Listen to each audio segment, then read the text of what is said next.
Magandang umaga, mag-aaral, magsitayo ang lahat para sa ating panalangin sa ngalan ng Ama, ng Anak, ng Espiritu Santo. Amen. Bago kayo umupo, pakipulot ng mga malilit na kalat at pag-iayos ng inyong mga upuan. Maaari na kayong umupo. Malumibad ba ngayong araw? Mabuti kung wala. Pakibasa ng sabay-sabay ang ating layunin sa araw na ito.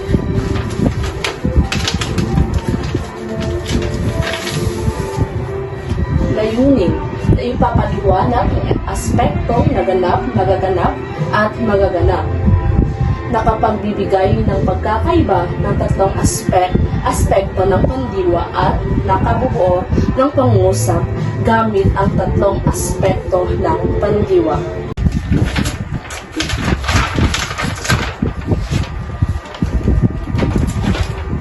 Ngayong araw may handa akong gawain upang magkaroon kayo ng ideya sa ating pag-aralan ngayong araw. Buuin at bibigay ang salitang kilos na isinasaad sa bawat larawan. Halimbawa,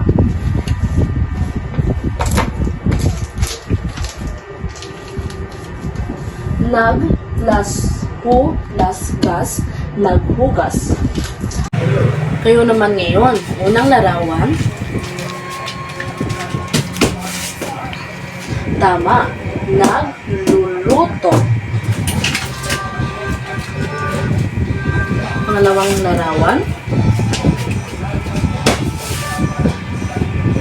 Tama, tumatawa. Pangatlong larawan.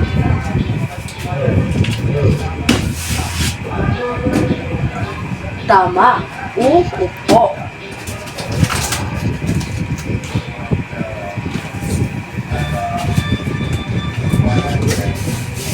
Panguling larawan. Tama, nagsusulat. Ano-ano ang mga salitang nabuo natin? Tama, nagpapakita o nagsasaad ba ang mga ito ng galaw o kilos? Tama. Base sa ating aktibidad, anong pagsangkutan na kayo natin ngayon? Tama, ang pagsangkutan na kayo natin ngayong araw ay tungkol sa aspekto ng pandiwa.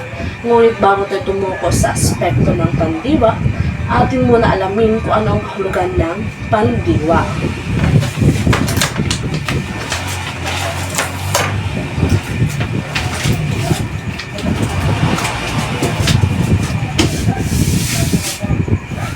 Ang pandiwa ay isang bahagi ng pananalita na tumutukoy sa kilos o galaw ng isang tao, bagay at maging ng hayop.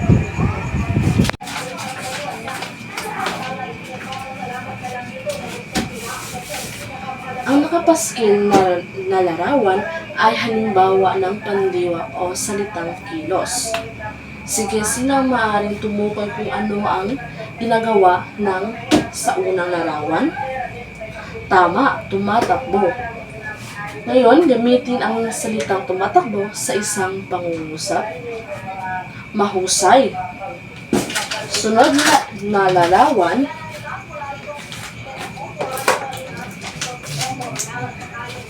Ano ang salitang kilos ang nagpapakita dito? Tama, naglilinis. Ngayon, gamitin ang salitang naglilinis sa isang pangungusap. Mahusay. Iyon ay ilan lamang sa halimbawa ng pandiwa o salitang kilos. Ngayon, tumuko na tayo sa aspekto ng pandiwa. Ano nga bang kahulugan ng aspekto ng pandiwa?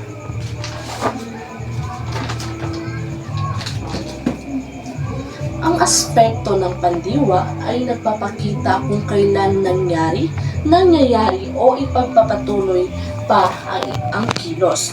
Sa madaling salita, pinapakita nito kung kailan nagaganap ang isang kilos. Mayroong tatlong aspekto ang pandiwa. Ito ay mga aspektong nagaganap, at aspektong magaganap. Ngayon, isa-isahin natin ang tatlong aspekto. Una, ang aspektong naganap. Aspektong naganap.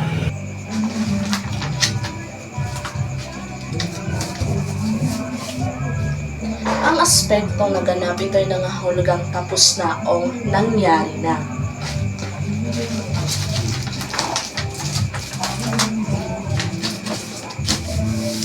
Ang aspektong naganap ay gumagamit ito ng mga panlaping nag, in, nan, ni, an, at na. Halimbawa nito,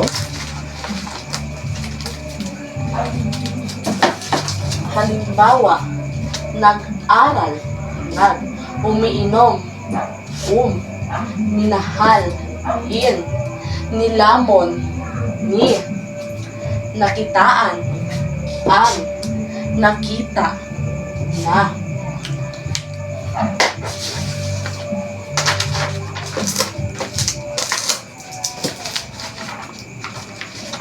Ang aspektong naganap ay gumagamit din ito ng pampanahong natapos na.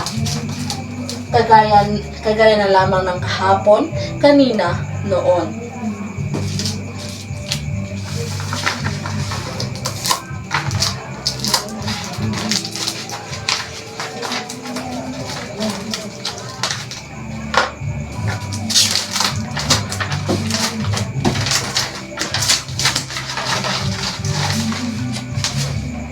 Ngayon, tukuyin natin ang dalawang pangungusap. Tingnan nyo ang dalawang pangungusap. Alin sa dalawang pangungusap na nagsasaad ng pangyayaring naganap na? Tama ang ikalawang pangungusap ang nagsasaad ng pangyayaring naganap na. Batid kong alam nyo na ang aspektong naganap. Ngayon, tumungo na tayo sa aspektong naganap.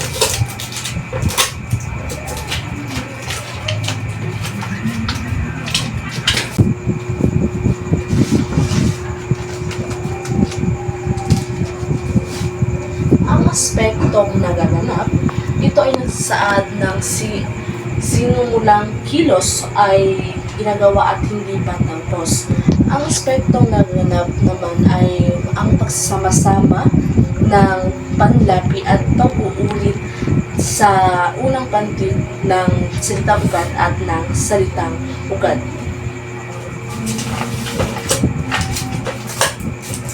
Tingnan muli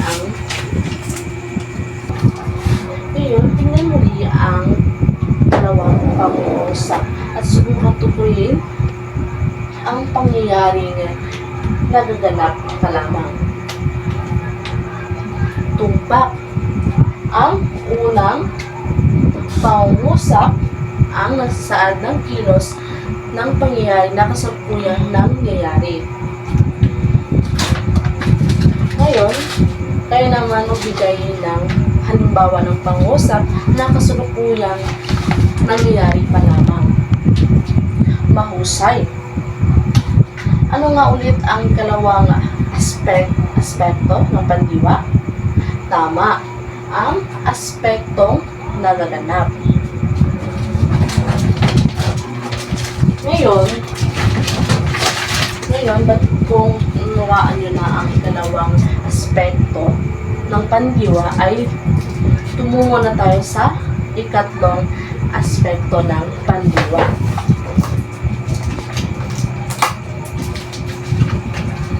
Ito ay ang aspektong magaganap.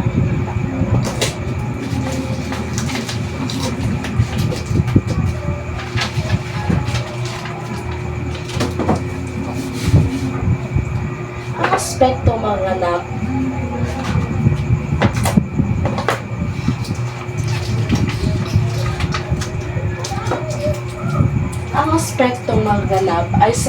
ay mga salitang kilos na nagsasaad ng magaganap pa lamang. Ngayon, tingnan natin muli ang dalawang pangungusap at tukuyin kung aling pangyayari ang magaganap pa lamang. Basahin ng mabuti. Magaling ang unang pangungusap ang nagsasaad ng mangyayari pa lamang sa hinaharap. Ngayon, kayo naman magbigay ng halimbawa ng pangungusap na mangyayari pa lamang. Ngayon, bakit kung naunawaan nyo na ang ikatlong aspekto ng pandiwa.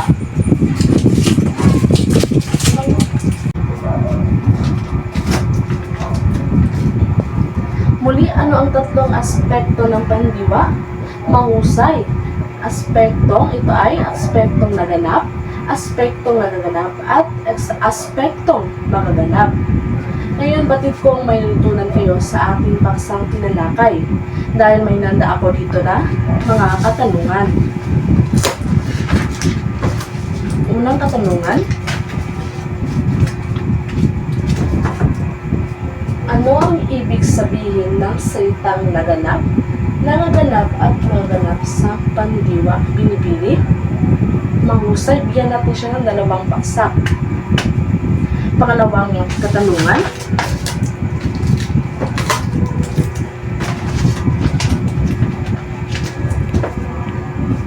bakit mahalaga malaman ang aspekto ng pandiwa sa pagbuo ng malinaw na pangungusap?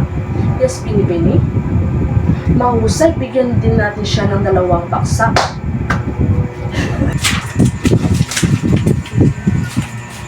Ngayon, magkakaroon tayo ng pangkatang gawain. Hahatin ko kayo sa 2 pangkat.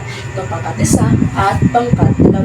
Ngunit bago ang lahat, maaari niyo bang basahin ng sabay-sabay ang ating pangluto?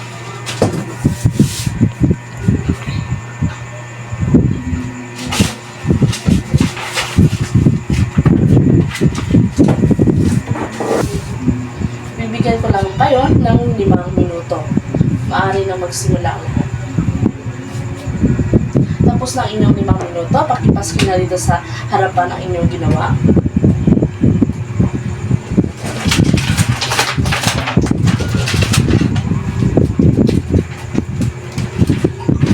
Ngayon, dumako na tayo sa ating susunod na gawain. Manatili lamang sa inyong mga grupo. Ngunit bago yan, basahin ng sabay-sabay ang ating pangluto.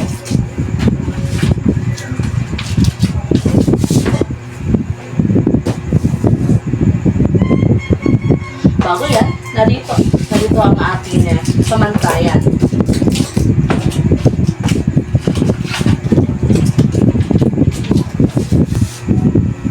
Narito ang ating pamantayan. Lahat ng pangungusap ay wasto ang ginamit na aspekto, 5 puntos.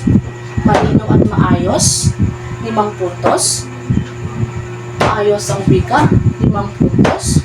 Kabuuan, 20 puntos. Ngunit bago ang lahat, bibigyan ko lamang kayo ng 5 minuto. At pumili kayo ng isang kinatawan na siyang magprepresenta o maglalahad dito sa harapan mamaya. Maaari na kayong magsimula. Tapos na ang inyong 5 minuto, maaari na ipaskil dito sa harapan ang inyong ginawa.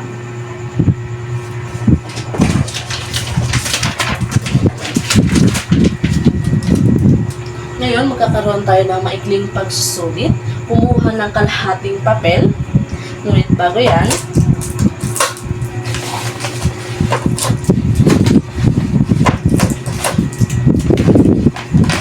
basahin muna ng sabay-sabay ang panuto.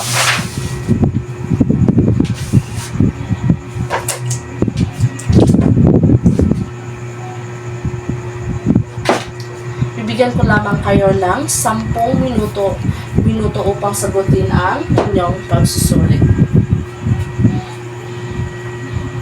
Tapos na ang 10 minuto, pakipasa ng inyong mga papel sa harapan.